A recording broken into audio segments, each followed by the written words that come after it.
కాణిపాకం గుడి వెనుక కథ తెలుసుకుందాం. ఒకప్పుడు ముగ్గురు అన్నదమ్ములు ఉండేవారు. వారిలో ఒకరు గుడ్డి, ఇంకొకరు మూగ, మరొకరికి చెవుడు. వారు తమ పొలానికి నీరు పెట్టడానికి నూతి నుంచి నీరు తోడుతుండగా ఒకరోజు నూతిలో నీరు పూర్తిగా అయిపోయింది.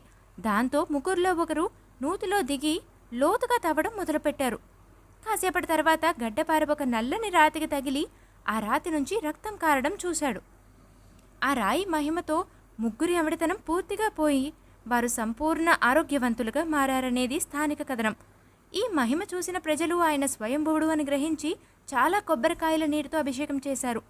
ఈ కొబ్బరి నీరు 1 ఎకరం దూరం చిన్న కాలువలా ప్రవహించింది. దాన్ని కాణిపరకం అనే తమిళ పదంతో పిలిచేవారు. రాను రాను కాణిపాకంగా పిలవసాగారు.